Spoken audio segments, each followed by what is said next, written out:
Muy bien, colegas, vamos a dar inicio a nuestra sesión. El día de hoy tenemos una clase diferente. Vamos a iniciar con las exposiciones. La anterior clase habíamos dado unas lecturas. Espero que ustedes hayan logrado revisar estas lecturas, ¿no? Unas lecturas muy interesantes acerca de, digamos, las tecnologías de la información y comunicación y cómo éstas, digamos, inciden, ¿no? En las prácticas no solamente educativas, sino también en las prácticas de carácter más cultural, ¿no? De carácter más vivencial, ¿no? Porque en realidad todas estas lecturas apuntan a la ciudadanía, ¿sí? Pero son fundamentales porque desde la educación básica alternativa, nosotros promovemos justamente la ciudadanía, ¿sí? Entonces, va a ser clave que estas lecturas nos sirvan de referente para poder nosotros ir impulsando, digamos, la educación básica alternativa con nuestros estudiantes.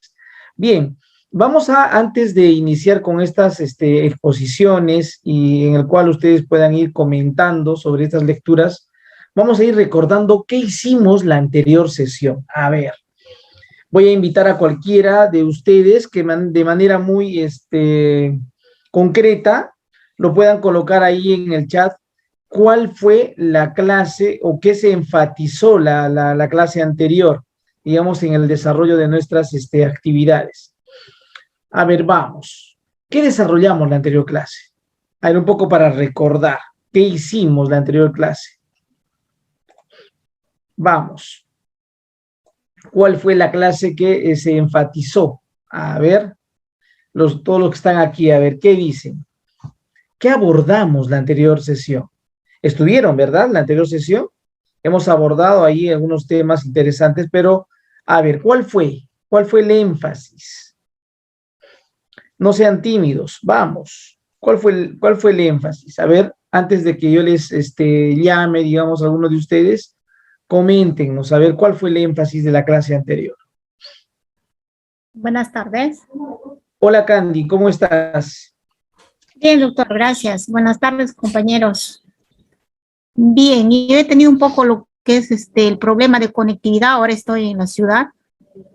El tema que se trató fueron las dificultades que presentan en el programa EVA.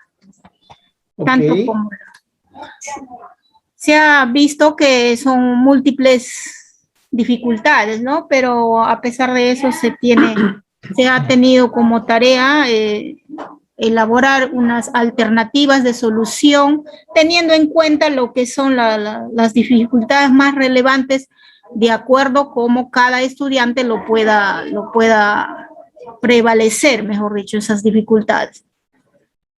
Eso es, doctor. Excelente, Candy, me parece interesante.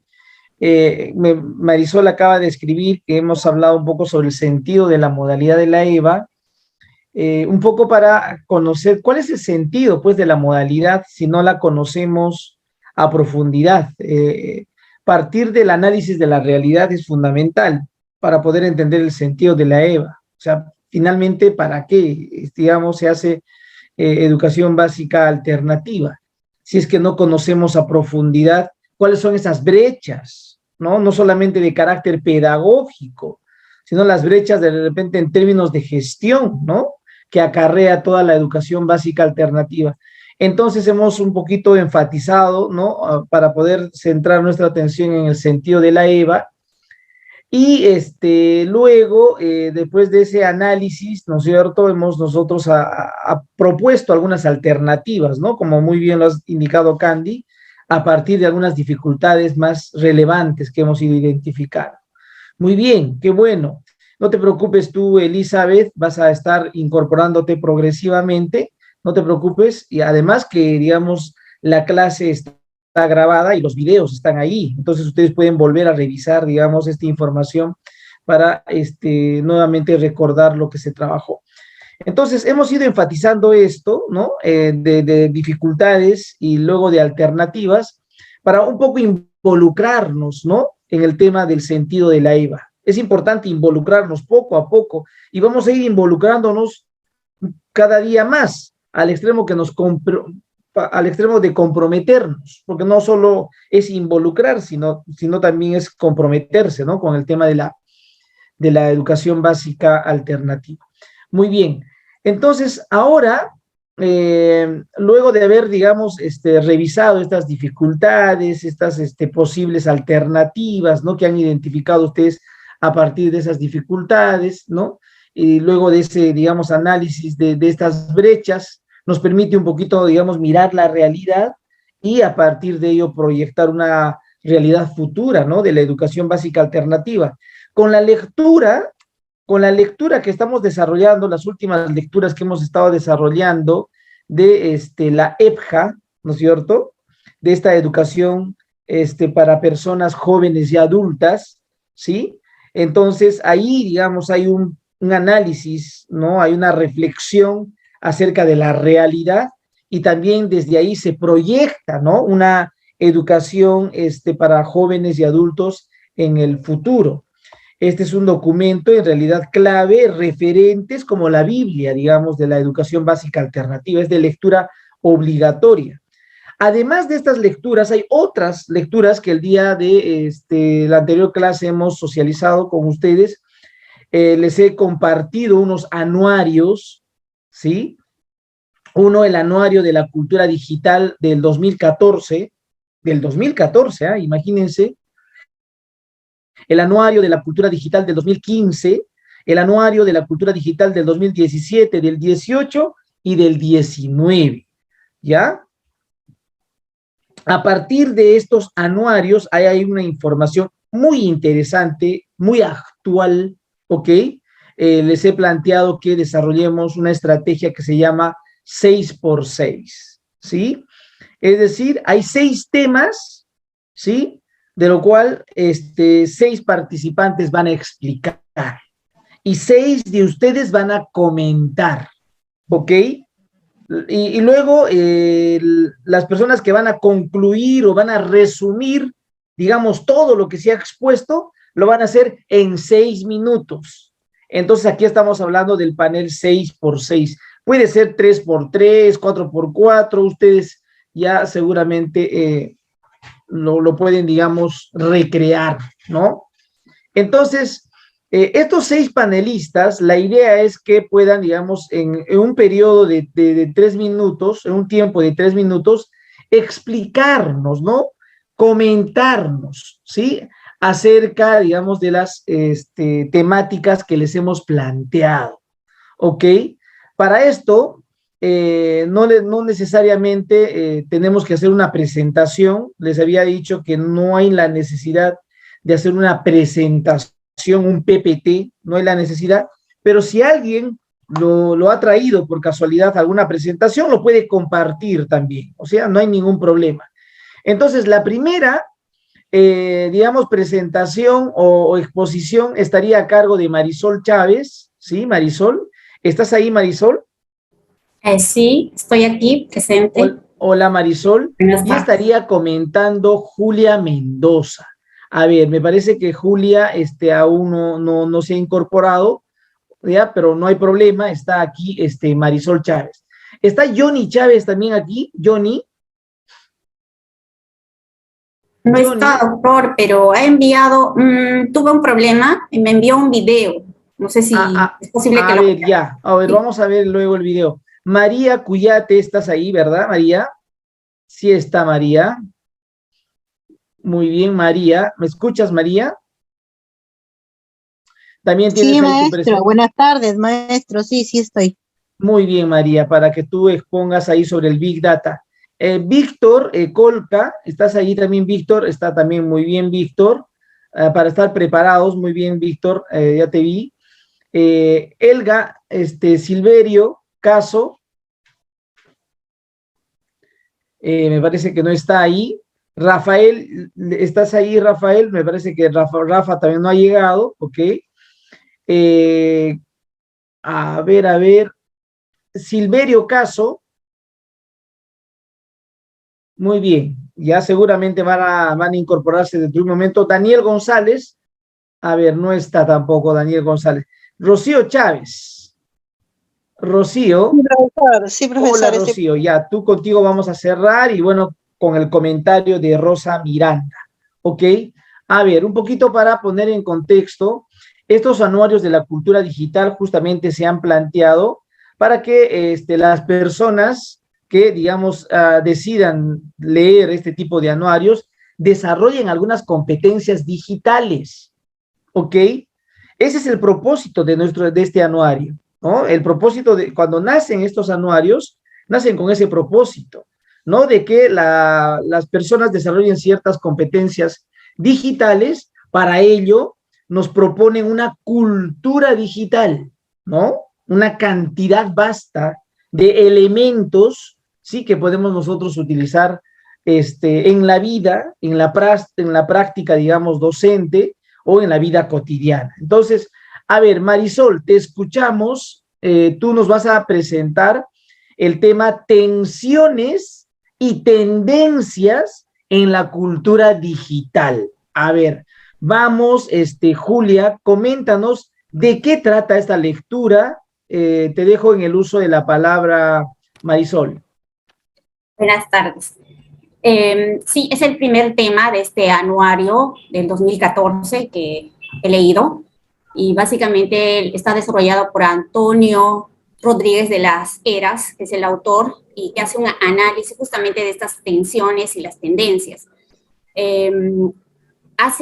Básicamente se refiere a tres tensiones, ¿no? Una de ellas es la real versus virtual, que así lo manifiesta. En todo caso, indica que la virtualidad nos lleva a un mundo, a un espacio donde la mayor cantidad de las actividades ya lo hacemos de forma virtual, pero esta forma no refleja lo real, ¿no? En todo caso, hay una tendencia ahí, ¿no? La tendencia es que la virtualidad debe ser parte de la realidad, ¿no? Lo virtual, si bien es cierto, trata de reflejar lo real, pero en esa magnitud no lo va a lograr, ¿no? En todo caso, esa es una. La otra es lo grande y lo pequeño, versus pequeño. Dice, ¿no? Lo grande hace referencia a la magnitud, a la que tiene la virtualidad, y lo pequeño a la distancia, ¿no? Que es más corta en lo que es la virtualidad.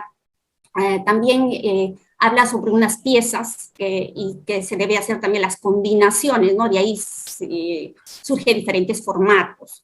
Y también hay una tendencia a la oralidad, a la palabra hablada y a la memoria también, ¿no? En todo caso. Y la otra tensión indica que es la naturalidad versus lo que es la artificialidad, ¿no? En todo caso, indica que siempre nosotros en el mundo virtual hemos estado conectados a los artefactos. Y con el pasar del tiempo, lo artificial se va convirtiendo en lo natural, ¿no? En todo caso, de igual manera, cuando leemos un libro, ya se hace más natural, ¿no? Leerlo a través de la pantalla. Indica también que nada es estático, todo está cambiando. Gracias. Excelente, me parece interesante esas tendencias, Marisol, que tú acabas de enfatizar, ¿no? Lo real, lo virtual, lo pequeño, lo grande, lo natural versus lo artificial. A ver, vamos a escuchar a Julia. Julia, ¿cuál es, digamos, tu mirada, tu comentario frente a esa lectura y a lo que acaba de mencionar también Marisol? Ay, pues me da vergüenza también. Julia, te estamos escuchando. Disculpen, colegas, buenas tardes con todos los presentes, profe, buenas tardes. ¿Cómo estás? Ay, profe, el corto tiempo que tengo ya, bueno, según al poquito tiempo que he escuchado, y también la verdad no lo he podido. No has leído, Julia. Ajá, no lo leí, pero... Está bien, pero sí, dime... no lo he leído, la verdad, pero profe, ¿cómo se llama? Al poco tiempo que he ingresado y le he escuchado a la profesora que ha expuesto, la verdad, sí, nosotros en este momento también estamos trabajando a distancia.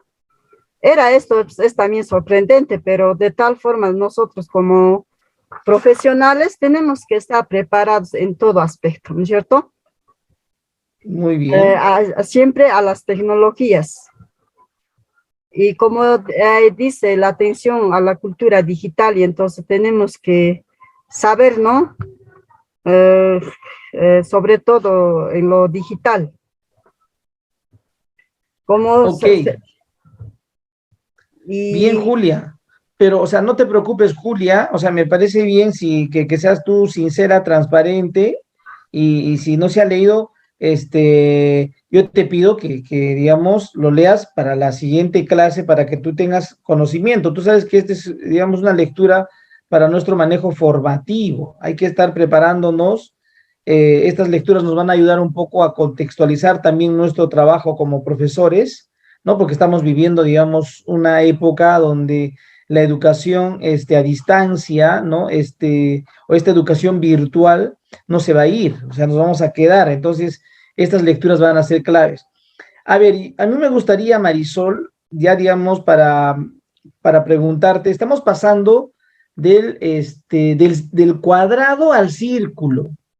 Y esa es, digamos, la mejor explicación cuando tú hablas de lo pequeño grande también, ¿no es cierto? Se habla del cuadrado al círculo, es decir, de esas 4 paredes, que es el aula, que es un cuadrado, de esas 4 paredes, a el círculo, es decir, a la globalidad, porque tú te puedes ahora conectar con el mundo, ¿no? Y hoy, digamos, producto de esta virtualidad, ¿no? Digamos, nos hemos abierto, ¿no? Al círculo y hemos dejado, digamos, de estar en el cuadrado, que en realidad por muchos años el cuadrado ha sido lo que se enfatizó, el aula, ¿no? El aula fue el centro o el nodo, digamos, del aprendizaje, pero ahora el nodo del aprendizaje está en las redes, está en la conectividad, está en el globo, está en el círculo.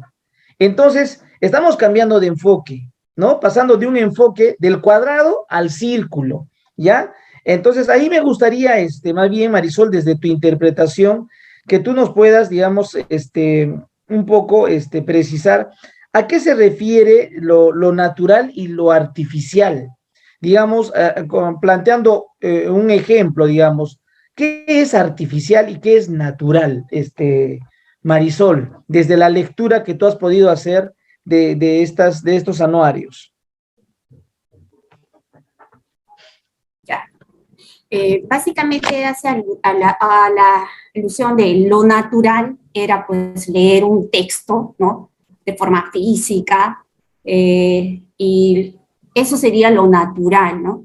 Y lo artificial, ese mismo ejemplo, ya va hacia el uso de la virtualidad, ¿no? Leer el libro a través de una pantalla u otras actividades, ¿no? Que estamos haciendo a través de las pantallas, las sesiones de clase, por ejemplo, que lo estamos haciendo a través de la virtualidad y otras actividades también que lo estamos haciendo. Lo natural era pues estar, como usted indica, ¿no?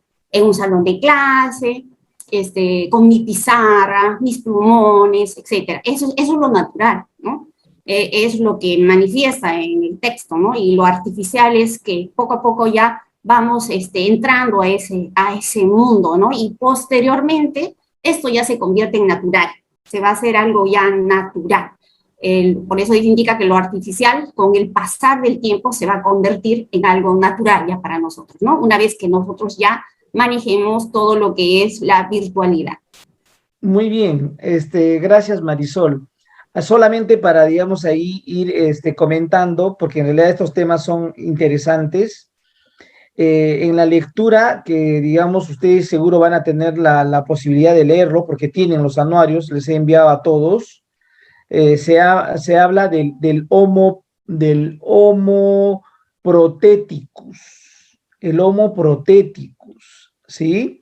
Y el homo faber, el homo faber. Van a encontrar en el anuario de la cultura digital el homo faber.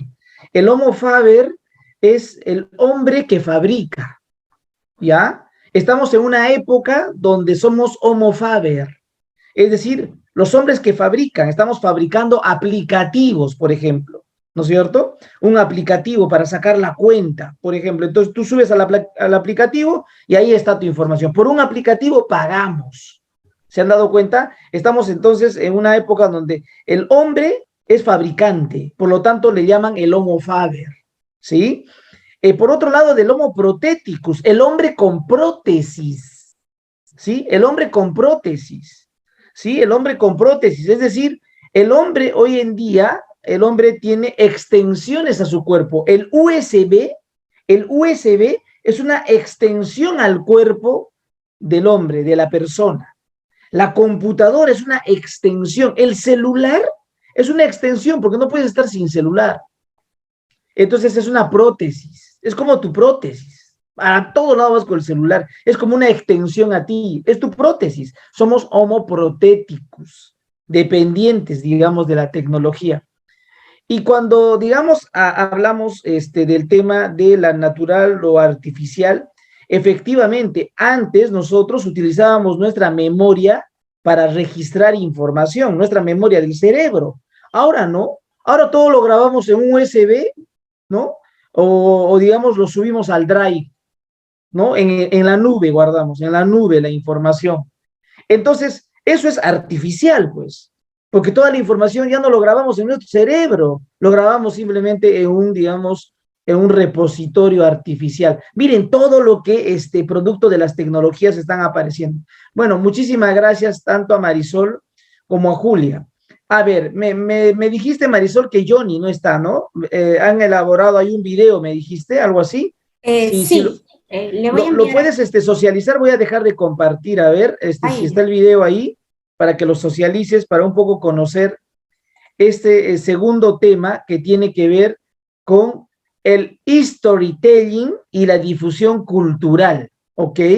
El storytelling y la difusión cultural. Ese es el segundo tema que tiene que, digamos, tenía que compartir aquí Johnny, ya Johnny Chávez, y también comentar Carmen González. A ver, tú coméntanos el video, me dices hay un video, excelente, a ver. A ver, no logramos escucharla a Johnny, no logramos escucharla, de repente ahí. O me envías de repente y yo lo descargo, ¿te parece? Le enviaré, porque está abajo, creo. ¿Ahora se escucha?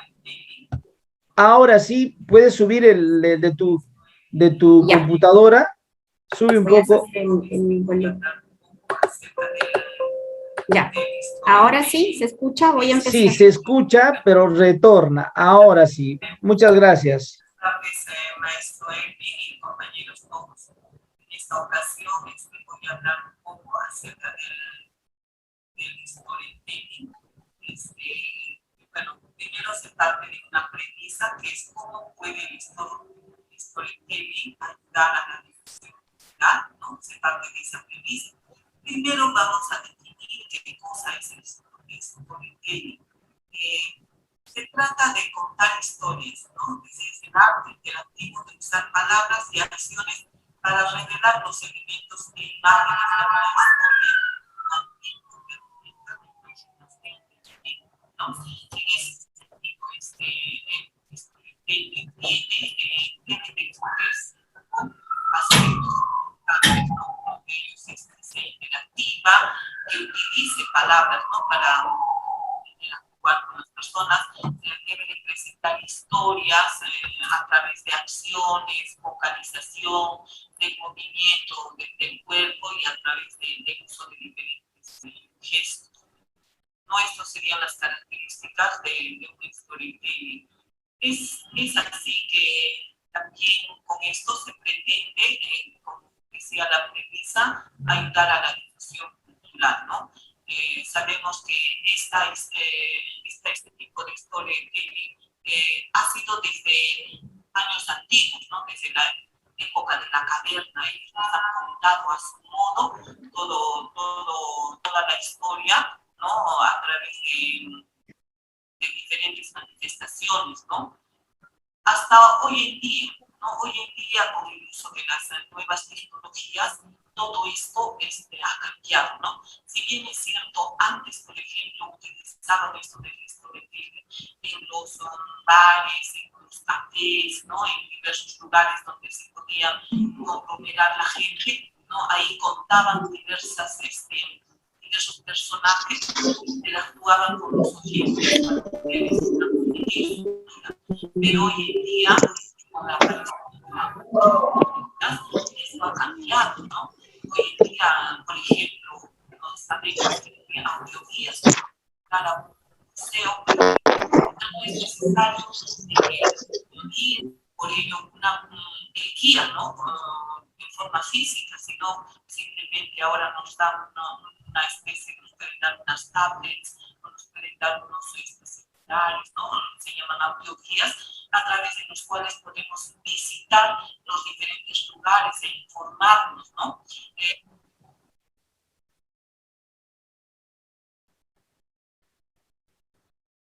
Muy bien, paró ahí Johnny, ¿no? Me parece Marisol.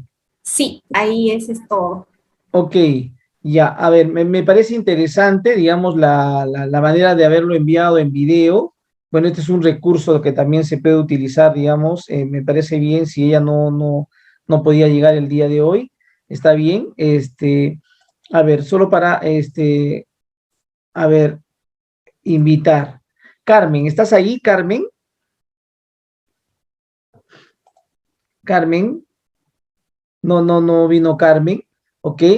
El storytelling, ¿no? En realidad es tan antiguo, ¿no es cierto? Porque estamos hablando de contar historias, el narrador de cuentos, pero el storytelling ya nace con el propósito de utilizar medios, ¿no es cierto? Audio, digamos, de audio sonido, para que uno pueda utilizar, digamos, el audio para contar una historia, un cuento, y hoy en día se conoce como los famosos podcasts, por ejemplo, ¿no? El podcast no solamente es para, digamos, informar. El podcast puede ayudarte finalmente en el desarrollo de estas historias, ¿no? Hay que saberlas narrar, ¿no? Estas historias. Y esto puede estar acompañada de un fondo musical, ¿no es cierto? Dependiendo del énfasis, del tono, del volumen de voz con el cual tú tendrías que contar una historia, un cuento. Y es potente el storytelling, digamos, para trabajar en todas las áreas, ¿no? No es solo digamos, una estrategia que se pueda trabajar solo en comunicación, no es para todas las áreas. Por lo tanto, en el caso de la educación básica alternativa, puede ser una, digamos, solución interesante el contar historias para desarrollar la expresión oral, pero no solamente para desarrollar la expresión oral, sino para contar su experiencia, para contar lo que sabe, para contar todo ello. Entonces, eso es fundamental para el uso, digamos, de esta estrategia del storytelling. Los invito a leer ese anuario también, el anuario 17. No solamente está el storytelling, hay otro tipo de actividades también ahí que ustedes pueden identificar. Muy bien. A ver, vamos a dar el pase a María Cuyate. A ver, Marilú, tú nos vas a un poquito hablar, así de manera rápida también, del Big Data en las humanidades digitales, ¿no? Nuevas conversaciones en el contexto académico global. A ver, y comenta Santos Alvarado. A ver, vamos, María Cuyate, tienes el uso de la palabra. Sí, buenas tardes. Bueno, sí, el Big Data.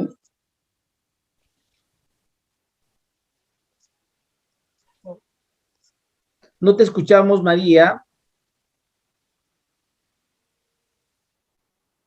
Parece que tu audio o algo está pasando, María. No te escuchamos. Sí, ¿me escuchan ahí? Ahora sí te escuchamos. Uy, no, parece que se va tu audio, María. Algo está pasando. Debe ser, de repente, si estás ahí con algún auricular, de repente el auricular no está bien colocado, ¿no es cierto? Porque no se te escucha. Definitivamente, María, no se te escucha nada. No te estamos escuchando nada, María. Debe haber algún problema seguramente con el audio. Tenemos que ver ese tema. A ver, mientras va solucionando María, ok, el problema con el audio, Santos no está aquí todavía para comentar. Lo vamos a pasar después, María, mientras vas solucionando el tema del audio, ¿ya? Ok. A ver, Vamos a invitar a Víctor Manuel Colca, ¿ok? Él nos va a hablar un poco acerca del futuro de las redes sociales. A ver, Víctor Manuel, y va a comentar Rafael Burgos, ¿no? Me parece que Rafael no está aquí, pero sí está ahí Víctor, ¿ok? Vamos, Víctor. Buenas tardes, profesor Ervin. ¿Qué ¿Me tal? escucha, profesor Ervin? Sí, te escuchamos muy bien. Correcto, maestro. De igual manera, buenas tardes a todos los colegas que están interconectados. Bien, en esta ocasión me voy a referir al anuario del futuro de las redes sociales. En principio, las redes sociales son plataformas interactivas donde todas las personas, comunidades puedan crear, compartir diferentes tipos de información y contenido digital. En la era del conocimiento podemos afirmar que casi la gran mayoría de la población mundial utiliza las redes sociales todos los días. Es decir, todas las personas, las empresas y comunidades interactúan y se comunican a través de esto, de una serie de dispositivos digitales. Todo ello con la finalidad de ampliar más sus ofertas en el mundo empresarial, en el mundo de los negocios y en toda la actividad humana. Es decir, las redes sociales, al igual que el Internet, controlan también el estilo de vida digital de las personas. En la actualidad, los gigantes de la comunicación masiva como los Estados Unidos, Europa y China, están creando leyes para gobernar el espacio digital, diferentes de las ideas originales de Internet sin fronteras. Es decir, las redes sociales también están haciendo un negocio rentable que incluye en la vida digital de miles de millones de personas en una economía y una sociedad impulsada por los datos. Asimismo, las redes sociales influyen más en la forma de vida de las personas y su manera de interactuar con el resto del mundo. De igual manera, estamos en la era donde el Internet de las cosas, o llamado Think-Lot. Estos son unos dispositivos inteligentes con sensores y software. Es decir, la evolución de esta plataforma va a buscar transformar la vida de las personas y los espacios. Es decir, en un futuro más cercano, habrán más cosas que humanos interconectados, basados pues en una tecnología de la inteligencia artificial y la robótica del enjambre. Asimismo, estamos en un momento gobernados por una sociedad interconectada, es decir, los mayores proveedores de los servicios de Internet como Verizon, Sprint, dominan toda la economía mundial y los usuarios de Facebook, Amazon, Netflix, Google, lo están utilizando los datos acumulados como materia prima para la inteligencia artificial y el aprendizaje automático. Dentro de ellos también podemos considerar a los líderes, es decir, a las potencias de las redes sociales, ¿no? Como Facebook e Instagram, cuyo objetivo principal es que éstas sean más grandes, ¿no? Una de las grandes compañías más grandes del mundo en la comunicación masiva. En este sentido, podemos afirmar que su creador, Mark Zuckerberg, hizo una publicación para evitar el abuso de poder de esta comunicación de Facebook. Es decir, en la actualidad, este proveedor de Facebook como Instagram son uno de los más grandes y más gigantes de la comunicación masiva, cuyo poder de comunicación puede perjudicar a millones de usuarios y a la sociedad en general. En la actualidad, las redes sociales tienen una posición dominante para explotar aún más los datos económicos en una sociedad. Asimismo, las plataformas de las redes sociales solo en el futuro permitirán el acceso a usuarios debidamente identificados. Y dentro de algunos años, las redes sociales que conocemos también ya no existirán. Habrán cambios radicales. Es decir, el tener una plataforma por mucho tiempo, todo esto va a tener que sufrir cambios dentro de esta misma plataforma. En ese sentido, para algunos visionarios o futuristas, las redes sociales son tan imprescindibles, es decir, es un mal necesario, que son tan antiguos que desaparecerán también en el futuro. Y finalmente, en la historia de la innovación tecnológica, la tecnología misma tiende a desaparecer. En ese sentido, estaríamos hablando en un futuro de un hiperespacio ciberfísico y social. Muchas gracias, profesor. Gracias, Ok, colegas. Manuel, más bien a ti muchas gracias por compartirnos la información.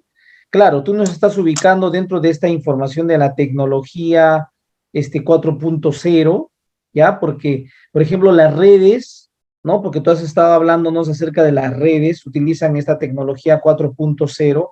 ¿Qué significa la tecnología 4.0?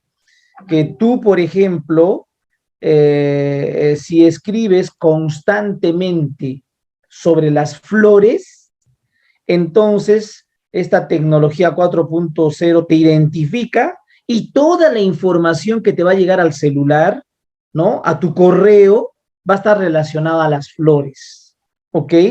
O de repente a ti te encanta ingresar a algunas páginas, ¿no es cierto?, que te agradan sobre la historia, entonces la tecnología 4.0 te identifica y te va a vender todas esas páginas, ¿no? Entonces, y eso en realidad es interesante, pero por otro lado es peligroso. ¿Por qué? Porque se da cuenta la misma tecnología de tus preferencias, se da cuenta la tecnología de tus gustos, y muchas personas te pueden manipular.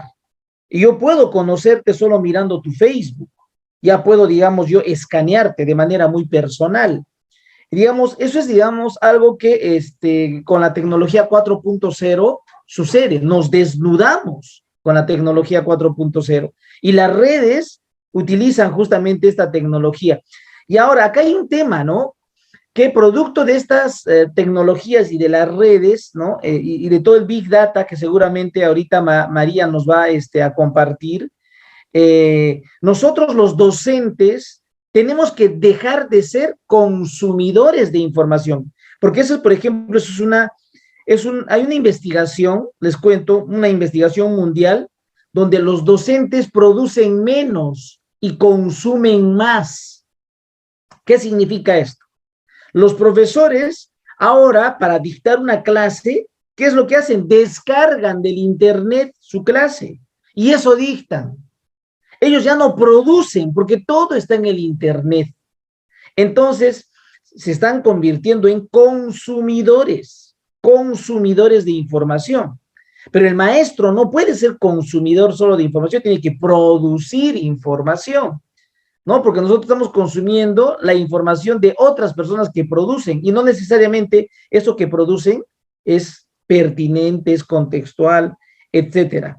Muy bien, muchas gracias por la información, Víctor. Rafael no está, no vino Rafael. Si tú quieres participar un poco porque se relaciona con el tema, María Cuyate, ya tienes ya tu audio, a ver si te escuchamos, María, para que tú nos pongas en contexto sobre el Big Data.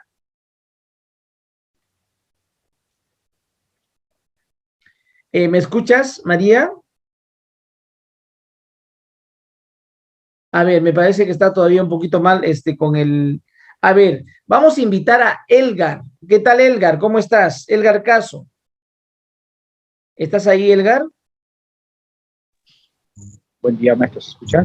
¿Qué tal, Elgar? Sí, te escuchamos muy bien. Bueno, ahora Elgar nos va a hablar de el lector en la era digital. A ver, cuéntanos de qué trata, Elgar, esa lectura. Vamos, Elgar. Maestro, disculpe, tengo problemas en conectividad. Estoy de viaje, estoy viniendo de mi trabajo recién. Estoy entrecortado, les escucho. No sé si ustedes me copian bien. Sí, te copiamos bien, pero ¿qué nos quiere decir, Elgar? ¿Que no vas a poder, digamos, compartirnos tu exposición? Maestro, estoy de viaje ahorita, salió recién. Ok, Elgar. Ya, ok, no hay problema. ¿Estás ahí, Daniel González? ¿Daniel? Me parece que no está Daniel. Apagamos, Elgar, Muy bien. Bueno, en realidad es interesante este tema del lector en la era digital, claro, porque justamente nuestros producto, digamos, del aprendo en casa, ¿no? nuestros estudiantes, muchos de nuestros estudiantes han tenido que leer ya no del cuaderno o del cuaderno de trabajo o de ese cuaderno de apuntes que tienen, sino han estado leyendo desde el celular o han estado leyendo desde la computadora, porque primero no tienen, digamos, una impresora para poder estar imprimiendo pues todo el documento. Entonces, estamos hablando de que estamos en un contexto totalmente diferente, ¿no? Donde la lectura en realidad es ahora a través de estos medios, ¿no? De estos medios tecnológicos. Entonces, en ese sentido, estamos hablando ahí de una nueva forma, digamos, de leer, ¿no? Que nos permite a nosotros en este contexto comprender, digamos, la información. Pero a ver, luego seguramente vamos a ir compartiendo sobre esta lectura. Está aquí también Rocío Chávez. Rocío, ¿cómo estás? Bienvenida. Buenas tardes, profesor Erwin. Buenas tardes, colegas. A ver, Rocío, sí, tú nos vas a hablar del podcast en el sector cultural. A ver, cuéntanos, Rocío. A ver, vamos. Bueno, primeramente para manifestarle, ¿no? Que acabo, bueno, de terminar la lectura y de verdad que yo misma me he quedado muy sorprendida de lo que es el podcast. Tal vez lo utilizaba desde hace mucho tiempo, pero no sabía que era un podcast, ¿no? A veces lo escuchamos como audio, como una radio que estamos escuchando, que queremos buscar una información, ¿no? Es así que el podcast lo denominan como un formato sonoro, ¿no? Que nace en el año 2004 y desde esa fecha pues ha venido evolucionando. Y lo comparan pues no como un formato sonoro a la carta, como un restaurante abierto a las 24 horas del día, como dice, ¿no? El autor, ¿no? Cuando cuenta la historia que su abuelito le preguntó qué cosa era un podcast, ¿no? Y de esa manera, pues, podemos entender muchos, como yo pienso que también ignoraban, esto ha venido evolucionando, este medio de comunicación, ¿no? Y no solamente, bueno, en solo un sector, en audiolibros, en el sector cultural, en educación, en el teatro, en todos los aspectos que podamos encontrar, cómo comunicarnos, ¿no? Primero, por decir, ¿quién iba a saber que un MP3, un MP4 era un podcast? ¿No? Que grandes historiadores, por decir, grandes personajes de la televisión, del teatro, cuando hacen pequeños argumentos de las películas, de las historias que quieren dar a conocer, usan un podcast, ¿no? Y a le pueden agregar un fondo musical, ¿no? Darle mucha creatividad, porque es muy creativo, ¿no? Es así que grandes empresas, conforme viene pasando el transcurso de los años, las grandes empresas internacionales, generalmente en Estados Unidos, en Europa, vienen pues innovando cada vez más lo que es el podcast, y de verdad que es una maravilla y muy interesante en aplicarlo en el sistema educativo, como usted manifestó en el EVA, puesto que es una herramienta que nos va a servir tal vez para aprender a comunicarnos, ¿no? Para aprender a socializar más. Tal vez a veces tenemos ese temor de que hablar públicamente, pero en cambio con un podcast hacemos ensayos, vamos escuchando y hacemos más uso tenemos más uso auditivo, ¿no? El oído, nada más. Podemos estar haciendo otras cosas y estamos escuchando y estamos aprendiendo, ¿no? Por decir, yo soy una de las personas que más aprende escuchando que tal vez viendo, ¿no? Mi aprendizaje es audiovisual, ¿no? Y yo sé que muchos también lo pueden ser. Y bueno, es una herramienta maravillosa que fue creada, ¿no? Tal vez como un apoyo a la radio, ¿no? ¿Qué le digo? Es parte, tal vez, de esta herramienta para poder llegar a comunicar, para poder llegar a la sociedad, a las personas a nivel mundial, porque no solamente, porque esto queda grabado en un blog, en la nube, ¿no? Y en el momento que nosotros querramos, ¿no? Queremos, también lo podemos hacer uso. Y si bien es cierto también, económicamente también el podcast no solamente es gratuito, sino que también las grandes empresas, ¿no? También lo utilizan también para crecer económicamente, de acuerdo a las utilidades que le puedan dar, ¿no? Es así como a veces, por decir, de un libro, los autores, ¿no? Ellos a veces, tampoco no te puedes robar la información de un autor, siempre ellos también tienen sus regalías, sus cosas, su derecho del autor que hay que respetar, ¿no? Y bueno, y para eso son otras empresas que a veces cuando nosotros escuchamos un podcast, a veces se interrumpe por una propaganda, una publicidad, ¿no? Y esas publicidades pues son los que pagan, ¿no? Por este podcast, por este anuncio, ¿no? Por lo que nosotros queremos saber. De verdad, muy interesante el tema, es muy amplio para hablar, pero es muy útil para todos nosotros. Gracias. Muy bien, Rocío. Yo te agradezco más bien que te haya agradado la lectura. Hay que aprovechar este restaurante a la carta, como lo dice el autor, ¿no es cierto? Y eso es lo bueno, que los estudiantes podrían tener a la carta un conjunto de temas y que tú les puedes proponer como docente de aula, ¿sí? A la carta. Tú puedes grabar un conjunto de podcasts, lo puedes hacer. Es más, ya deberías estar grabando. Y a la carta podrías ofrecer esto tengo, esto, para que los estudiantes simplemente cuando les envías por el WhatsApp al grupo comiencen a escuchar, aprender y a partir de ello se puede ir generando un debate, una discusión, etcétera. No va a depender mucho también de cómo tú, digamos, grabes el podcast. Hay un aplicativo, les comento, que se llama el Anchor. Anchor, así como la leche Anchor, ¿no es cierto? Así se denomina Anchor. Inscríbanse, es gratuito el Anchor, es como el Hotmail, ¿ok? Se inscriben y van a tener su cuenta en Anchor y ahí pueden ustedes grabar, ¿no? Pueden grabar y todo eso se graba en la nube. Entonces, cada vez que quieras recuperar lo que has grabado, está ahí, ¿no? En anchor.com. Busquen y ahí van a ustedes ir grabando, digamos, todos vuestros podcasts que deseen desarrollar.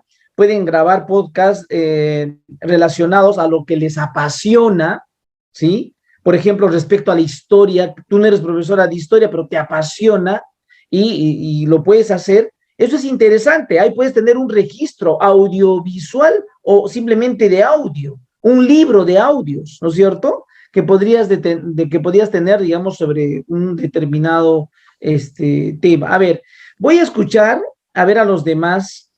¿Cuál es vuestra opinión en vista de que no está acá Hipólito, no está Flor de María, ¿sí? Por todo lo que hemos ido, digamos, comentando y si alguno de ustedes ha tenido la oportunidad también de leer alguno de los temas de estos anuarios, ¿qué comentarios tienen, a ver, al respecto? Los que no han participado, a ver, porque ya no los veo, digamos, a los ponentes y a los comentaristas aquí. A ver, ¿quién desea comentar de manera adicional a partir, digamos, de estas lecturas de los anuarios? Doctor, ¿me escucha? Candy, sí, por supuesto, Candy. Bien, me parece que de repente los compañeros que están en los grupos deben de dejar a otra persona o asumir la responsabilidad para que no haya un vacío, solamente como comentario nada más, ¿no? Porque creo que somos personas responsables para que no haya esos vacíos. Bien, referente a la última ponencia de la maestra, creo que es maestra, ¿no? Referente al podcast. Sinceramente, yo también he tenido un poco de admiración porque me encanta la música, lo he utilizado tantas veces y tan solo de escuchar el nombre podcast, ¿qué será? Bueno, voy a leerlo, ¿no?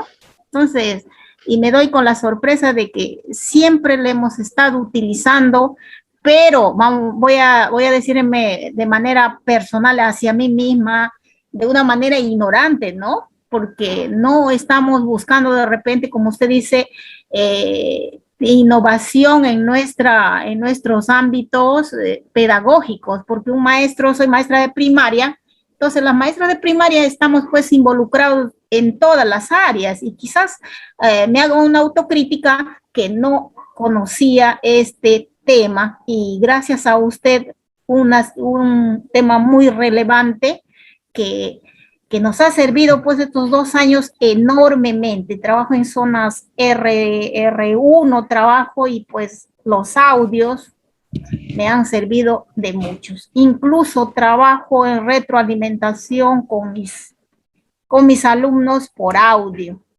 Y hasta ellos que tengo primer grado y segundo grado, multigrado trabajo. Entonces ellos ya se han adaptado a este tipo. Hacen sus preguntas, hacen sus comentarios, se equivocan. Ahí estamos los maestros para de repente decir, no, ¿por qué tienes que decirlo así? Está muy bien, estoy aprendiendo, estamos aprendiendo. Crearles confianza, como si estuviéramos, claro que no es presencial, ¿no? Pero también hay que corregir ciertas actitudes de los pequeñitos. Interesantísimo los libros que nos ha compartido. Yo les invito a que todos nos pongamos a leer, tengamos o no tengamos grupos, para que podamos nutrir más de sus conocimientos y tengamos pues en nuestra mente un poco más de lo que esperamos. Ese es mi comentario, gracias. Muy bien, Candy, Candelaria, muchas gracias por la reflexión y también por el jalón de orejas, ¿no es cierto? Como tú muy bien lo has dicho, somos ya personas adultas, ¿no? Tenemos nosotros una intencionalidad cuando ingresamos a este curso, digamos, de la especialización. Y bueno, nosotros les compartimos toda la información con el único propósito de que ustedes aprendan. Evidentemente, todas las lecturas no es para que solo lo lea uno de los que va a participar o va a exponer, es para todos, ¿no? Son textos en realidad que son claves, digamos, para nuestra formación.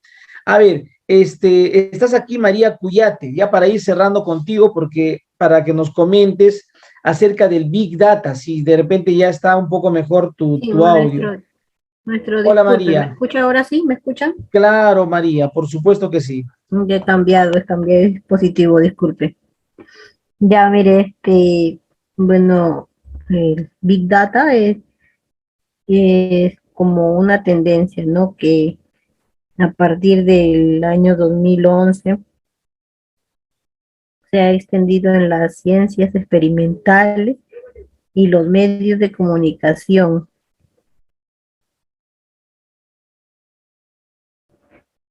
O sea, es con un incremento de los datos, como una revolución científica, ¿no? O sea, muchos datos, demasiados datos tenemos en la actualidad y como nos estaba diciendo, pero son utilizados para diferentes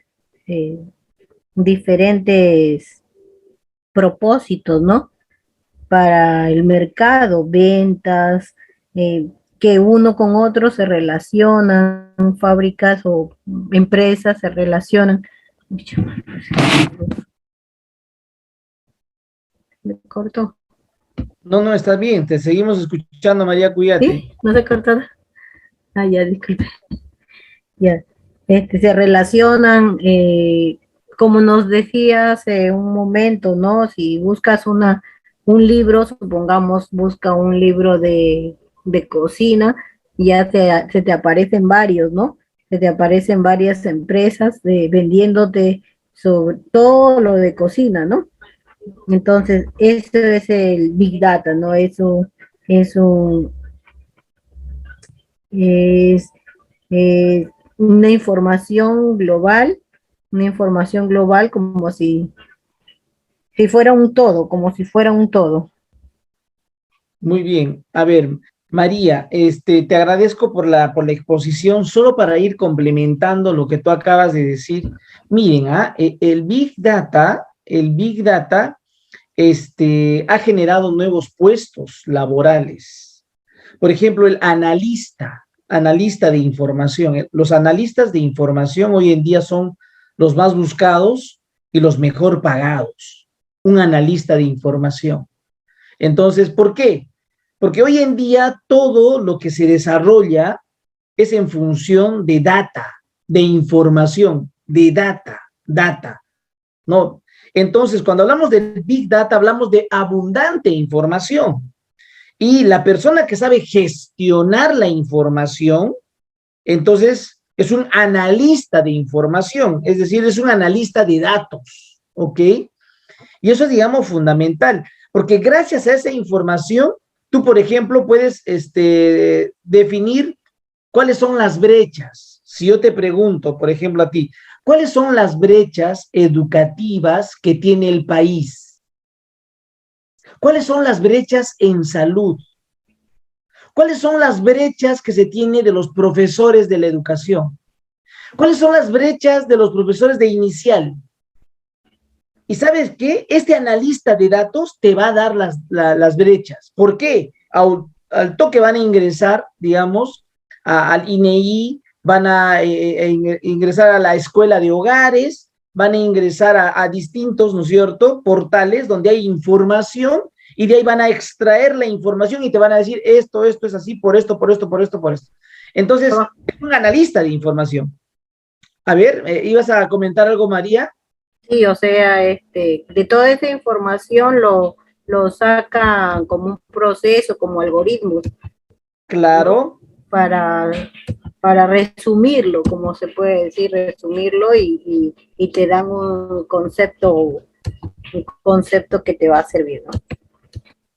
Excelente, María. Miren, qué interesante el tema del Big Data. Hoy en día eso es fundamental. Si queremos tener nosotros argumentos para proponer, antes de proponer, primero tienes que analizar la situación, ¿no es cierto? Antes de proponer alternativas, primero tienes que poner sobre la mesa cuáles son las brechas para yo proponer alternativas. Porque estas alternativas que tú estás proponiendo es en función de esas brechas, ¿no? O en función de una problemática. ¿Y quién te define la situación o la problemática? Un analista de datos, ¿no? Del famoso Big Data. Con eso hacen prospectiva, ¿sí? Con eso hacen prospectiva. Por ejemplo, tú le dices a un analista de datos, a ver, quiero saber si en el 2025 las personas van a tener trabajo, y comienza a analizar, ¿no? Analizar a partir, digamos, de toda la información que existe. Y te dice, sí, los trabajos que van a, digamos, ser más demandados en 2025 van a ser estos y estos. Miren, tú ya te puedes adelantar incluso, solo gracias al análisis de la información. Por eso el Big Data es fundamental, es una especialidad del futuro, hoy en día. Y en realidad hay muchos estudiantes jóvenes, muy jóvenes, que están, digamos, ingresando a esta tendencia del Big Data y ganan una barbaridad, porque cuesta la información y ellos saben cómo ingresar a esa información. Bien, me agrada en realidad que ustedes de manera muy personal lean estos anuarios. Yo los invito nuevamente a leer, ¿sí? En sus ratos libres para que se desestresen. Voy a hacer lo posible para, digamos, compartir también los anuarios de los últimos años, ¿sí? En realidad ya no lo han estado socializando, ¿no? En la página digamos, de este anuario, ¿no? Que es una página española, pero si vamos a tener el acceso, yo les voy a facilitar también esos libros para que siempre estemos, digamos, ahí actualizados, y tenemos que estar siempre, trabajando en función de estas nuevas tendencias. Entonces, acá hay algo importante que quiero compartir. Una cosa es la renovación y por otro lado, la innovación. Toda esta información que nosotros estamos trabajando, ¿no? Que estamos leyendo, nos va a permitir renovar nuestra práctica pedagógica, renovar, mirando lo que hacíamos y cómo eso que hacíamos lo podemos renovar. Pero la renovación es a partir de lo que hemos hecho, ¿no es cierto? Porque cuando uno renueva, mira el pasado para buscar certezas y a partir de ello tú propones alternativas. Eso es renovar. Pero la innovación no, pues. La innovación mira el futuro, busca incertidumbres, la innovación. Entonces, tenemos también que atrevernos a buscar incertidumbres. Y cómo en medio de la incertidumbre, de lo que no sabemos, porque ¿qué es incertidumbre? Es decir, que no hay certeza, no hay una verdad, es una incertidumbre. Entonces, en medio de esa incertidumbre, tú puedes generar una propuesta, puedes generar una alternativa. Miren, qué diferente, ¿no? Entonces, tenemos que ser renovadores por un lado, innovadores por otro lado, en nuestra práctica pedagógica, ¿ok? Muy bien, vamos a salir de este tema, ¿ya? Este es un tema, digamos, apasionante, y vamos a entrar ahora a otro relacionado al currículo nacional. Fíjense, ya estamos entrando al currículum y así vamos a entrar hasta la programación curricular en EVA, ¿ok? O sea, vamos a aprender todo ello en esta, digamos, especialización. Pero antes, digamos, de ingresar al tema propiamente de las situaciones significativas o las experiencias de aprendizaje, primero tenemos que poner en contexto lo del currículo nacional. Y también tenemos que leer el programa curricular de la EVA. Tenemos que leer. Y para la siguiente sesión, para la siguiente clase, vamos a proponer que algunos de ustedes lean el programa curricular y nos van a compartir 3 personas. Ahí ya tengo, digamos, he dividido el programa curricular de la EVA en 3 partes y vamos a necesitar de 3 personas para que nos expliquen, a ver, de qué trata. Porque no puede ser que yo todo lo explique. La idea es que también ustedes se empapen. Eso es fundamental. Pero hoy día vamos a hablar un poquito acerca del currículo nacional. Y para iniciar, quiero preguntarles lo siguiente. ¿Qué es el currículo nacional? Pues, estimados colegas, a ver, ¿quién me puede comentar? Abra nomás el micro, así con toda confianza, y yo le voy a dar el pase. ¿Qué es el currículo nacional? A ver, vamos a ponernos ahora en modo currículum, ¿ya? Pero que el currículo nacional. A ver, ¿quién me puede comentar? Porque muchos de ustedes son profesores de la educación básica regular, ¿no? Y sé que conocen, manejan. ¿Quién me podría decir a qué nos estamos refiriendo cuando hablamos del currículo nacional? A ver, vamos. ¿Quién se anima? A ver, yo voy a invitar entonces, ¿ya? A ver, Marisol, tú querías hablar. A ver, Marisol. Sí. Ya. Vamos, Marisol. Considero que el currículo nacional es un documento, ¿no? Es que nos permite ver la política, en principio, la política educativa del Estado, ¿no? Y que nos plantea, así es, y nos plantea los lineamientos, ¿no? Que debemos seguir todos los maestros de educación básica, ¿no? En todo caso, es un marco, es un documento, ¿no? Que nos encamina hacia lo que verdaderamente debemos de llegar, ¿no? El fin que se llega en la educación peruana. Muy bien, Marisol, gracias. A ver, Ivette, ¿estás ahí, Ivette Corrales? Ivette, ¿me escuchas, Ivette? Seguro estás ahí, no te preocupes. A ver, ¿podrías comentarnos acerca del currículo nacional, Ivette? ¿No estás, Ivette, ahí? A ver, entonces le invitamos a Celia. A ver, Celia, ¿tú qué quieres compartirnos? Celia Alzamora. Celia, puedes prender tu micro, no te preocupes. Has levantado la mano, Celia. O te confundiste, Celia, porque ahorita está apagado tu micro, ¿ah? Está apagado tu micro, Celia.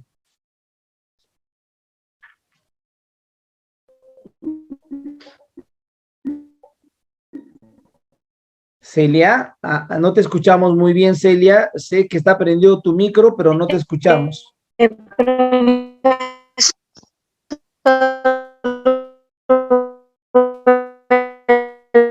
Celia. Buenas tardes, sí, es que no que tengo problemas con el cel, pero sí establece objetivos. No me escucha, profesor. Sí, ya te estamos escuchando. ¿Me escucha? Sí, te estamos escuchando, Celia. A ver, nuevamente prende tu micro y comienzan tú a hablar, no te preocupes. Ya. El currículo nacional pues establece objetivos, ¿no? Que nos permite... Apagaste tu micro, Celia. Lo apagaste el micro.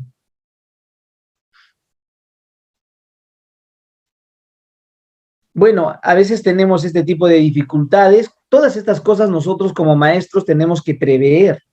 Hoy en día, si vamos a trabajar, digamos, a distancia, esto ya no es, digamos, un conocimiento tan difícil, este es un conocimiento básico, es una condición fundamental para el desarrollo de las clases, ¿no? El tener una computadora, el tener, digamos, un buen audio o un auricular, eso, digamos, es una condición ahora básica para poder desarrollar las clases. Entonces, yo entiendo que por la conectividad, de repente, Celia, estás en alguna ciudad ahí muy alejada, entonces puede ser, ¿no?, que ahí sea un poquito complejo el tema de, digamos, de la conectividad. A ver, voy a invitar a otra persona, a ver, para que nos comente un poco acerca de este tema. A ver, tú, Elizabeth Diana Estrella, Sí. ¿estás ahí? Sí, maestro. ¿Me escucha? Por supuesto, Elizabeth. Bien, con el saludo cordial, maestro, a todos los colegas, de igual modo a su persona, pidiéndole las disculpas del caso, me he ausentado por motivos de salud, pero ya con las pilas listas para retomar la especialización de la educación básica alternativa. La pregunta, ¿el currículo nacional de la educación básica es la base, maestro, para la elaboración de los programas y también es la herramienta curricular de la educación básica regular, de la educación básica alternativa y de la educación básica especial? Así también nos sirve el currículo nacional para la diversificación a nivel regional o a nivel institucional.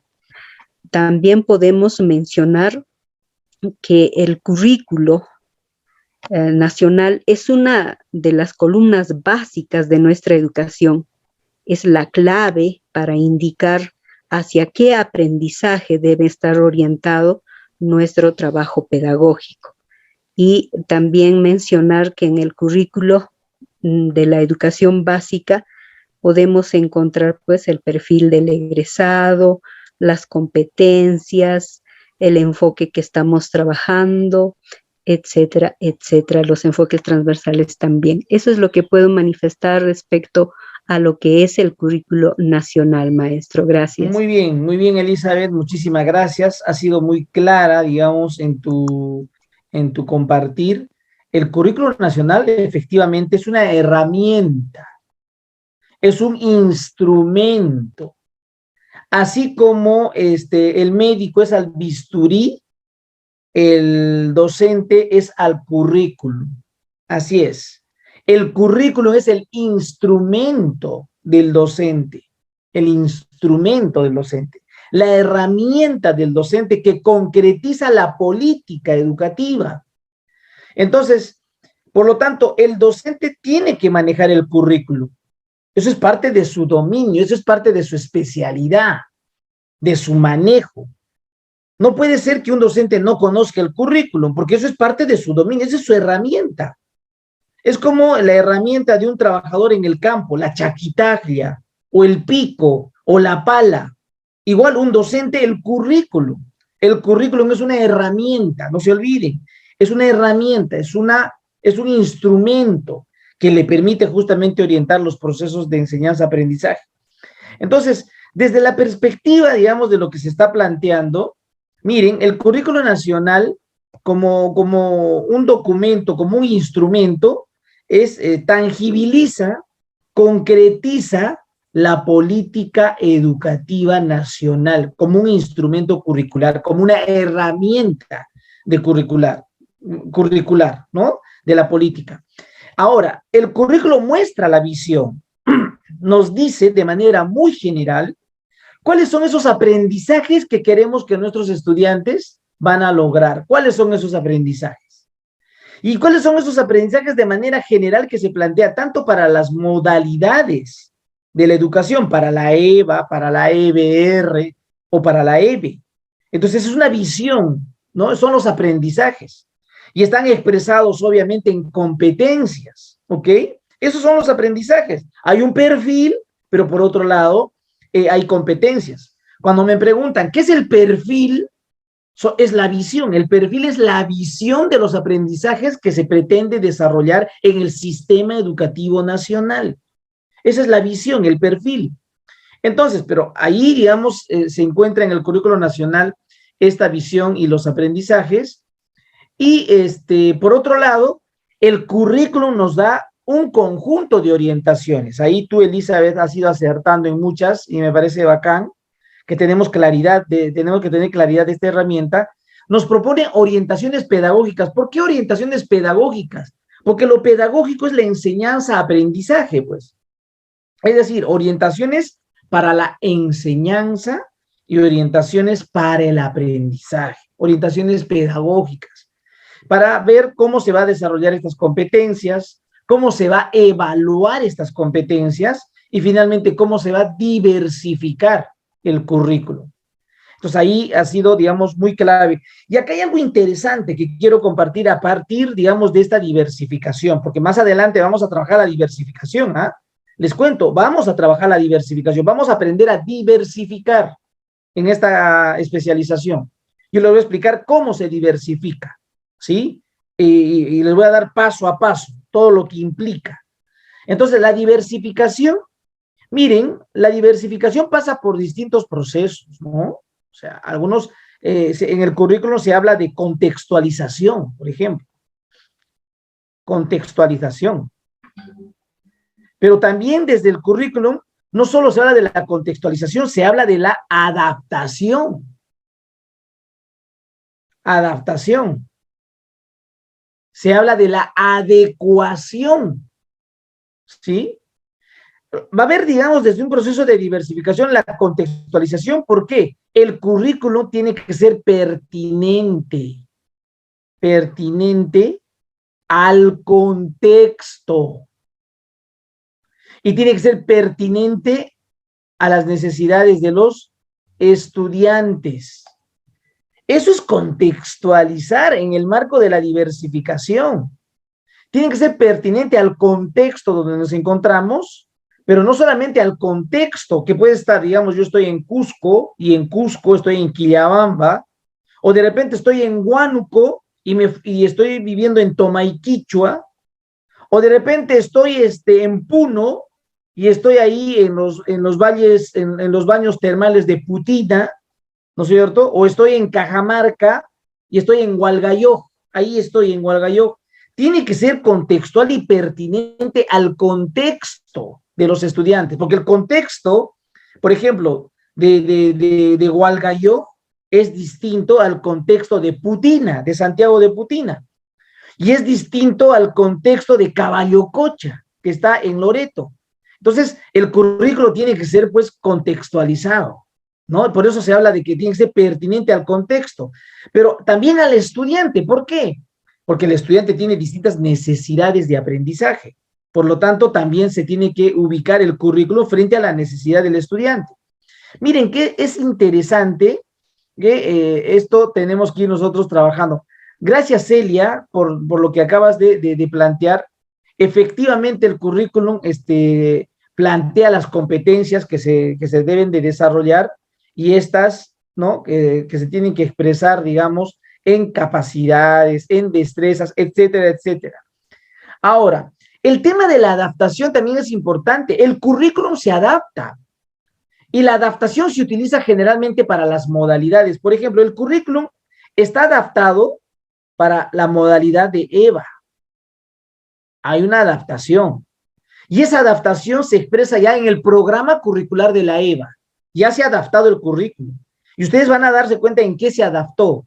¿En qué se diferencia el currículum de la educación básica, el documento base, en qué se diferencia de este programa curricular? Ustedes van a identificar las diferencias y la siguiente clase me van a explicar cuáles son las diferencias, ¿no es cierto? Y se adapta también a las necesidades educativas de los estudiantes de la EVE, ¿sí? Porque el currículum tiene una característica para los estudiantes con necesidades educativas especiales, pero también tiene, digamos, una característica distinta para los estudiantes de la básica alternativa. Entonces, hay un proceso de adaptación que ya se desarrolla y a nosotros nos entregan ya un programa curricular adaptado a la EVA. Pero eso no significa que ya está, digamos, contextualizado, no. tengo que contextualizar todavía ese programa curricular adaptado, lo tengo que contextualizar ¿a dónde? Al contexto donde yo voy a desarrollar mis actividades de enseñanza-aprendizaje. Y voy a contextualizar a las necesidades de los estudiantes de la EVA, ¿ok? Bueno, seguimos aquí entonces trabajando respecto a este currículo. A ver, ¿qué ciudadano queremos? Bueno, esto de qué ciudadano queremos nos plantea el currículo y esto es pues el perfil. El perfil, aquí está, digamos, en el perfil la visión de los aprendizajes que deseamos, tanto en la educación básica, porque es la educación básica, fíjense, la educación básica, y cuando nos referimos a la educación básica, estamos pensando en la educación básica regular, pero también estamos pensando en la educación básica especial, pero también estamos pensando en la educación básica alternativa. Este perfil es común a todos, tanto de la EBR como de la EBE, como también de la EVA. Es común, porque ese es el perfil. A ver, ¿y cuáles son los enfoques transversales? Ah, qué interesante. En la EVA hay enfoques transversales también que se proponen, ¿ah? Y vamos a leer en los programas curriculares cuáles son esos enfoques. Pero en este caso, pensando, digamos, en los enfoques básicos, ¿ya? En la base, ¿de cuántos enfoques estamos hablando? A ver, ustedes me van a comentar. Yo voy a, un poco a escucharlos, porque se supone que este es un tema que ustedes conocen. A ver, voy a invitar, a ver, a algunos de ustedes. A ver, voy a invitar. Estás ahí, a ver, Manuel, ¿me escuchas? Manuel Rodríguez. Manuel, ¿me escuchas? ¿O Sí, no profe. se escucha? Hola, Manuel, ¿qué tal? ¿Cómo está, profe? Coméntanos, Manuel, desde, digamos, tu mirada, ¿qué y cuáles son los enfoques transversales? A ver, coméntanos un poquito, ¿no? Porque tú eres profe y seguro has tenido acceso a esta herramienta y nos puedes ir comentando. A ver, Manuel. Profesor, los enfoques transversales para la educación básica regular, pienso que deben ser parecidos en la educación básica alternativa, ¿no? Porque somos de la misma, o sea, somos peruanos. Entonces, un enfoque, la interculturalidad. Ok, la interculturalidad, excelente, ese sí es un enfoque, claro que sí, Manuel. Otro más que digamos hayas tú identificado. La búsqueda del bien común, por ejemplo, se trabaja, por ejemplo, en DPC, en DPCC, es una de las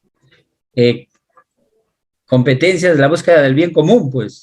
O sea, eso es lo que se busca. También otro enfoque es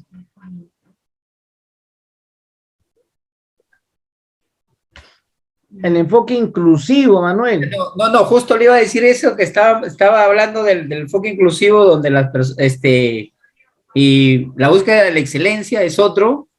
Ok. Sino que estoy recordando, pues, profesor. O sea, que excelente. No, me parece bien. Me parece bien, Manuel. Y le digo que no estoy leyendo porque si no le mentiría, ¿no? Eso tengo que manejarlo. Entonces, ok. Y esos son los enfoques que recuerdo, porque creo que son 7, no sé. Muy bien, Manuel. Muchísimas gracias. Claro, efectivamente, nosotros como docentes, como profesores, ¿no? Tenemos que ir manejando esta herramienta, este instrumento que es el currículum, y efectivamente ahí nos plantean 7 enfoques. El otro es del medio ambiente también. Ese es claro. Claro, ese fue el último, creo. Muy bien. El medio ambiente. Y también hay un enfoque sobre donde habla del arte, pues. Muy bien. A ver, vamos a invitar a Manuela Rocío, que está levantando la mano para que pueda complementar, digamos, lo que tú estás mencionando. Rocío, ¿cómo estás? Sí, si bien es cierto, ¿no? El profesor está acertando en todo lo que es, pero también nos faltó un enfoque que es muy importante, el enfoque de derecho, ¿no? El enfoque de derecho es fundamental, ¿no? Porque como personas, como seres humanos, bueno, tenemos que tener ser reconocidos legalmente, ¿no? Como lo que somos. Y también el enfoque ambiental, pues, que él lo hizo mención. Bueno, son estos 6 enfoques y yo pienso que es muy importante, y en la educación EVA también, yo también pienso que también ahí tenemos que aplicarlo, ¿no? Porque son estos enfoques, bueno, están en el currículo, y esto, bueno, es parte, bueno, de la formación integral que tenemos que dar a nuestros estudiantes. Excelente, muchísimas gracias por complementar.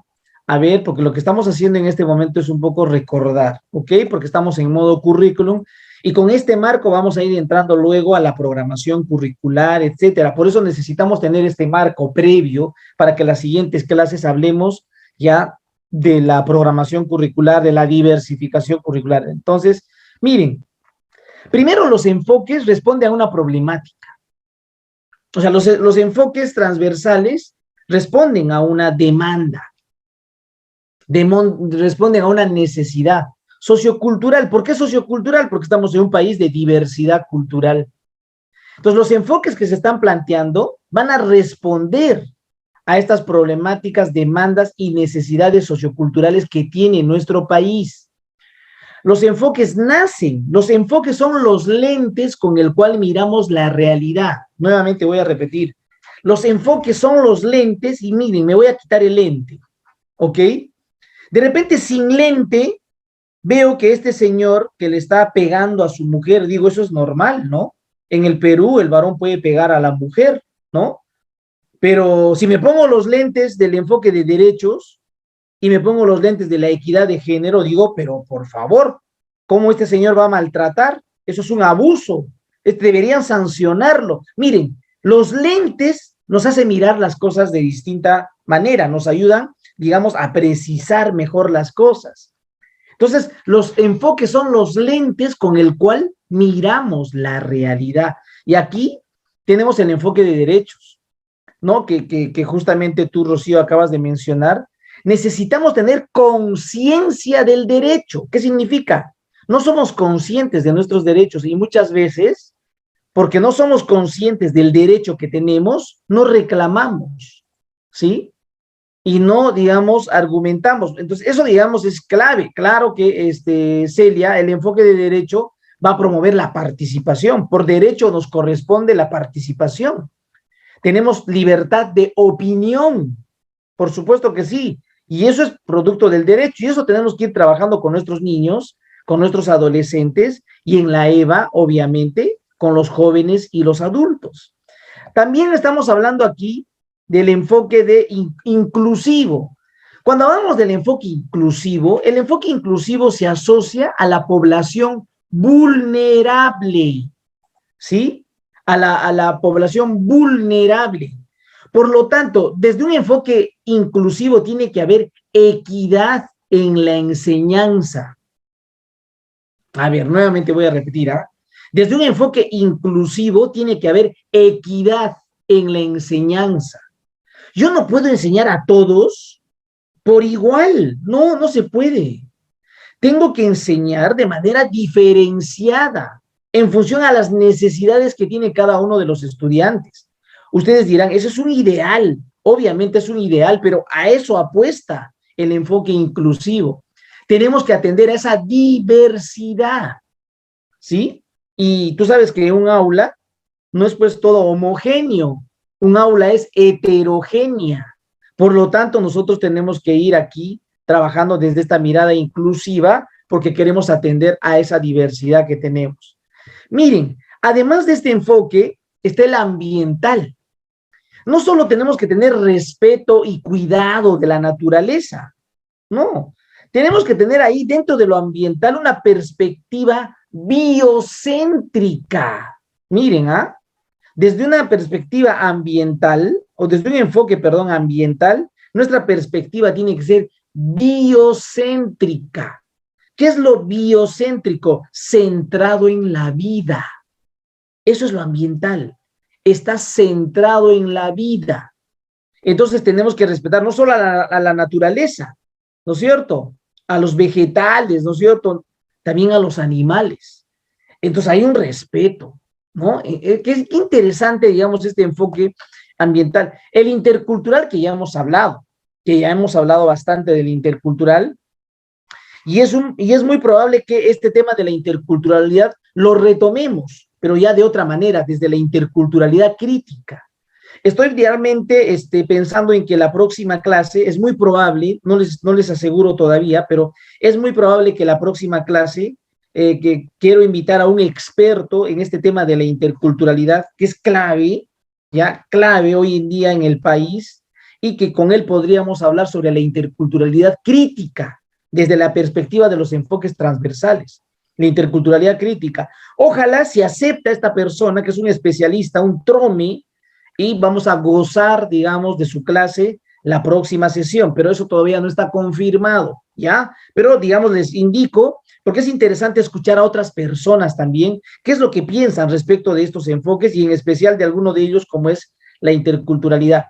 Hay otro enfoque que también se promueve desde el currículo, es la igualdad de género, ¿no? Este es un enfoque que ha entrado, digamos, en debate, ¿no? Hay incluso un grupo que ha manifestado con mis hijos, no te metas, ¿no? Ha cuestionado, digamos, que el currículum considere este enfoque, digamos, en esta herramienta curricular. Y la igualdad de género lo que promueve son oportunidades iguales, tanto para el varón como para la mujer. Eso es lo que nos habla la igualdad de género. La igualdad de género promueve oportunidades tanto iguales para la mujer como para el varón. No puede ser que las oportunidades solo sean para el varón y a la mujer no se le dé las oportunidades. Tan igual tiene que ser la oportunidad para la mujer como para el varón. Pero no solamente la igualdad de género te habla de la igualdad de oportunidades. La igualdad de género también te habla de los roles que se pueden compartir. De los roles. Por ejemplo, el fútbol no es exclusividad del varón, pues. La mujer también puede jugar el fútbol. La cocina no es exclusividad, pues, de la mujer. El varón también puede cocinar. El cambiar pañales no solo es una tarea de la mujer. El varón también puede cambiar pañales. Entonces, desde la igualdad de género también se promueve el intercambio de roles, ¿sí? A veces porque nos encontramos en una sociedad machista, creemos que los servicios en casa lo tiene que lavar ¿quién? La mujer. Los platos, después de haber comido, ¿quién lava? La mujer. No es así. El varón también puede lavar, por supuesto. Hay que intercambiar roles. Hoy me toca a mí, mañana te toca a ti. Hay que intercambiar roles. Eso es fundamental desde una perspectiva de igualdad de género. Entonces, esto es lo que se promueve desde el currículo nacional, ¿sí? Estos enfoques. Otro enfoque que se habla de la búsqueda de la excelencia. Este enfoque me agrada, el tema de la búsqueda de la excelencia, porque cuando uno quiere ser excelente, ¿sí? La excelencia implica ser flexible. ¿Quieres ser tú excelente en tu vida? Tienes que ser flexible. Como el árbol frente a un sismo, ¿no es cierto? Tú tienes que ser no como una estructura de concreto, como una casa de concreto, no, sino tienes que ser como el árbol, porque frente a un sismo o frente a un terremoto, ¿qué es lo que va a pasar? La estructura se va a agrietar y es muy probable que se caiga. Pero si actúas como el árbol es muy probable que se mueva de un lado al otro, sus hojas secas se van a caer, y algunas hojas verdes también se van a caer, pero luego el árbol se va a mantener. Tenemos que ser flexibles como el árbol, ¿no? Eso es lo fundamental. Y cuando una persona es flexible, tiene, digamos, esa facilidad de cambiar, de salir de la caja, de pensar de otra manera, de asumir nuevos enfoques, de no cerrarse en lo que él cree, sino abrirse a lo divergente. Eso es, digamos, la búsqueda de la excelencia. Es interesante trabajarlo con nuestros estudiantes, tanto de la EVA. Y finalmente, la orientación al bien común. Sucede que no estamos solos, pues. Tú no eres el único. Entonces, tú no puedes pensar solo desde una manera etnocéntrica. ¿no? Porque tú crees que tienes la razón. No, no estamos solos. Hay personas a nuestro alrededor. Por lo tanto, la orientación al bien común hace que nosotros seamos solidarios, ¿sí? Tolerantes y que comprendamos a los demás y que estamos viviendo en una sociedad donde esa silla, ¿no es cierto?, que está en el parque, también le va a servir a otra persona para que pueda descansar, no solamente es para que tú descanses. Entonces, fíjense, qué interesante los enfoques transversales, y luego ya vamos a ir hablando cómo se puede trabajar los enfoques transversales a nivel del currículum, ya a nivel de la programación curricular. Yo ya les voy a explicar, con ustedes vamos a conversar a nivel curricular cuando hablemos de la programación curricular que se van a desarrollar las próximas clases que vienen. Estamos bajando, pues poco a poco, ¿no? Poco a poco. Hemos hablado del contexto, hemos hablado de la política, hemos hablado de las grandes herramientas, del PEN, del Proyecto Educativo Nacional, del Marco Nacional de Cualificaciones, y así hemos ido bajando. Ahora ya estamos entrando al currículum. Y luego vamos a entrar a las estrategias, y luego vamos a entrar a la evaluación. Así va a terminar la especialización, ¿ok? Muy bien. Entonces, a ver, ¿cuántas competencias propone el currículo nacional? A ver, para seguir, digamos, ahí indagando, a ver, voy a ir preguntando, a ver, a ustedes, a ver. Voy a ir indagando. ¿Estás, Ivette, ahí? ¿Estás ahora, Ivette? Porque te llamé hace poco, pero no me contestaste. Es muy probable que estaba un poquito mal tu audio. Ivette, ¿estás ahí? Profesor, buenas tardes. Sí, estoy aquí. Discúlpeme, profesor. Discúlpeme. No. Ok, Ivette, no te preocupes, Ivette. ¿Cuántas competencias propone el currículum, Ivette? A ver, ¿qué nos dices tú sobre el particular? ¿Cuántas competencias tenemos que desarrollar en el currículum? ¿Tienes esa información? Si no me equivoco, profesor, de 8 competencias. A ver, ¿qué dicen los demás? ¿Qué dicen los demás? A ver, ¿qué comentan los demás? María, a ver, coméntanos, ¿cuántas competencias? 31 competencias. Algo de 31. ¿Me estás preguntando o me estás respondiendo, María? Le estoy respondiendo. Ah, excelente. A ver, miren, qué interesante, ¿ah? Porque esto, estamos recordando, no hay ningún problema, estamos en la especialización y la idea es recordar, ¿ya? Y nuevamente seguir fortaleciendo, porque para eso es justamente la especialización, ¿ok? Estamos hablando de 31 competencias, claro que sí, 31 competencias que tiene el currículum de la educación básica. Estamos hablando de la educación básica. No estoy hablando todavía del programa de la EVA, porque la EVA tiene su peculiaridad también, ¿ah? La EVA tiene su peculiaridad. Aquí estamos hablando de 31 competencias. Miren, yo voy a anotar acá, a ver, un momento, 31, de las cuales 29 competencias son de áreas, ¿ok? Y 2 competencias son transversales. Transversales. Miren, estamos hablando del currículum de la educación básica, el currículum base, que le sirve a la EVA, que le sirve a la EBR, que le sirve a la EBI. 31 competencias, son 31 competencias de las cuales 29 son de áreas y 2 son transversales. ¿Y cuántas competencias creen haber que tiene la EVA? A ver, díganme, aunque se equivoquen, no se preocupen. ¿Cuántas competencias consideran que tiene la EVA? Y si hay alguien acá de la EVA, seguro lo sabe. Pues. ¿Cuántas competencias tiene la EVA? A ver, escriban en el chat. ¿Cuántas creen que tienen? A ver, así, vayamos, planteen vuestra hipótesis. Planteen vuestra hipótesis. Si se equivocan, no se preocupen. ¿Cuántas competencias creen que se trabaja en la educación básica alternativa? ¿Cuántas competencias? Escriban ahí, sin temor, sin miedo. Si son 31 competencias las que se trabaja en la educación básica, ¿no es cierto? Básica, de manera muy general, ¿cuántas competencias creen ustedes que se trabaja en la EVA? Así, planteen nomás, así, a ver, María está planteando 29, Marisol 25, wow, 25, ¿ya? ¿Qué más? ¿Quién da más o quién da menos? A ver, vamos, a ver, calculemos. Porque de eso se trata, tenemos que aprender. En EVA, ¿cuántas competencias tenemos que trabajar? ¿Qué dicen los demás? Escriban. Ahí tenemos ya como que 9 y 25, ya. 9 y 25. Hay una, y B 18, excelente, ya 18. ¿Qué más? ¿Qué dicen los demás? A ver, escribimos, sin vergüenza, no tengas vergüenza. Ok, no quieren atreverse a escribir, ¿no? Miren, estamos nosotros hablando aquí de 29 competencias. 29 competencias que se trabaja en la EVA. 29. De las cuales 7 son transversales. Imagínense, 7 son transversales. Mientras que el currículo de la educación básica tiene 2 transversales, en la EVA tenemos 7 transversales. Entonces, ¿cuántas competencias desarrollamos en las áreas? 22 competencias. 22 más 7, 29 competencias en la EVA.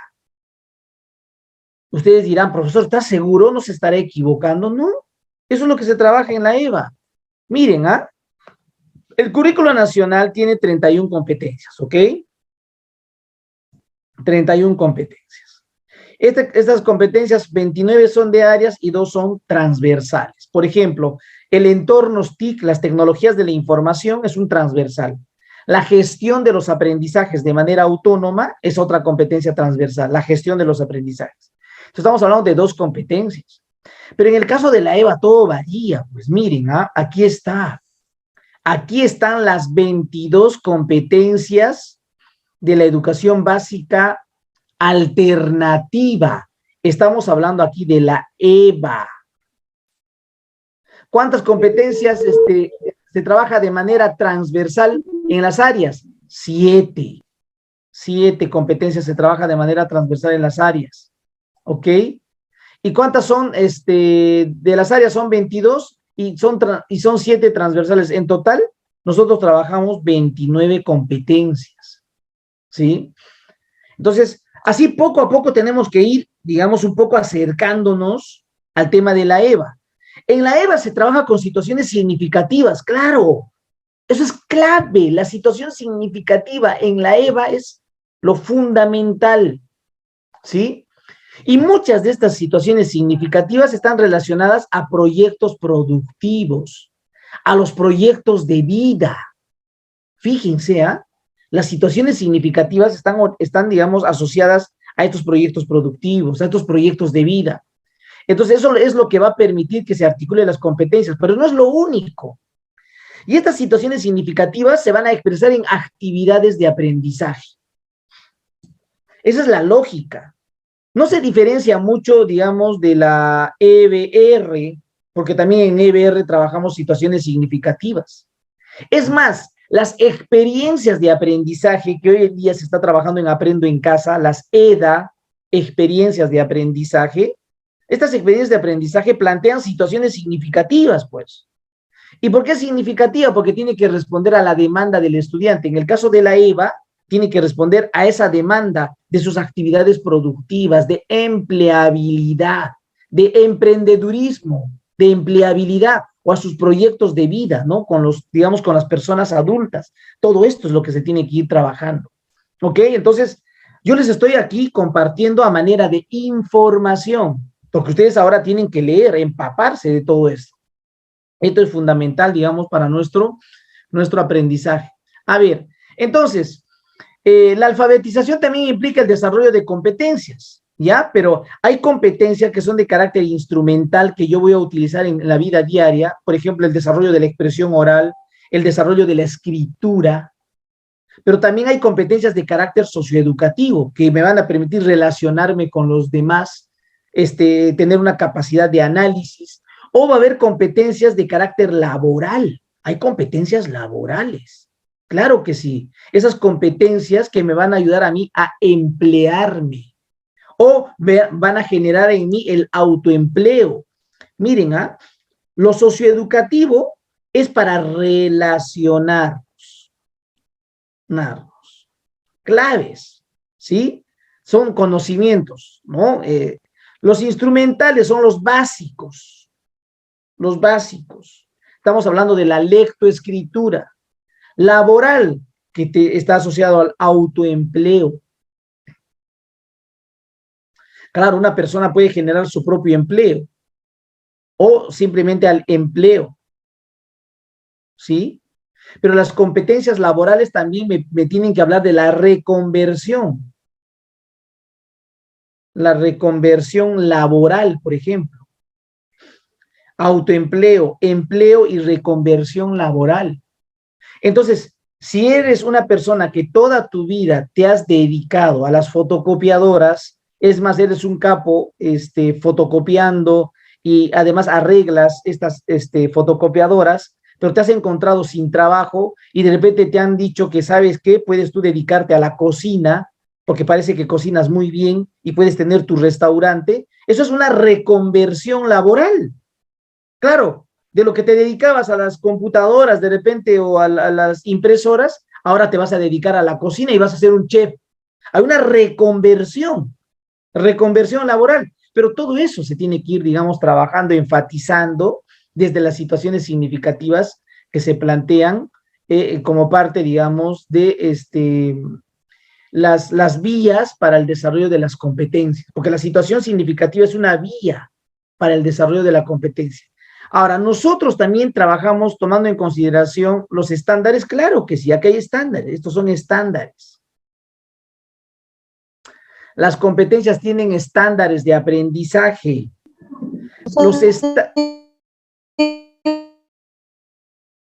Celia, me parece que quieres comentar, pero no se te escucha bien, Celia. ¿Hay alguna interferencia? Vamos, Celia, a ver, te escuchamos.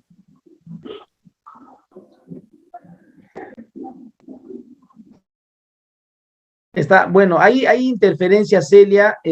La verdad, me parece que está, si hay alguna consulta, Celia, no hay problema, ¿ok? Miren, los estándares de aprendizaje, pues, fíjense, son metas. Son expectativas que quiero alcanzar. El estándar es una meta, por eso es un estándar, es una meta que quiero alcanzar. El estándar es una expectativa que quiero lograr y está... A ver, orientación de método. Marisol Chávez, excelente Marisol. A ver, aquí me parece bien. Voy a invitar a cualquiera de ustedes para que hagan los comentarios, ¿ya? A cualquiera, ¿ya? Para que hagan los comentarios, porque creo que todos podemos comentar. La siguiente clase son las personas que van a exponer. Yo les pido que para esta clase traigan una presentación. Vamos a exponer en 7 minutos, máximo 10 minutos, máximo, ¿ok? Hagamos una presentación. Yo les voy a enviar el programa curricular. Este es el programa. Aquí está el programa curricular de la EVA. Profesor, disculpe, no le escucho bien. Dígame, esta información la vamos a buscar acá donde usted ha puesto, ¿qué dice? Rocío. Educación básica alternativa de esa guía. Sí, yo les voy a enviar, no te preocupes, Rocío, yo les voy a enviar el material. Su volumen ha bajado, no se escucha casi nada. Qué raro, debe ser tu computadora. ¿Me escuchan los demás? Sí, maestro, fuerte y claro. Sí, en realidad estoy con sí, además, doctor, sí. Estoy con un bozarrón, además. Rocío, igual les voy a enviar esto a vuestros correos, no se preocupen. ¿Okay? Sí, profesor.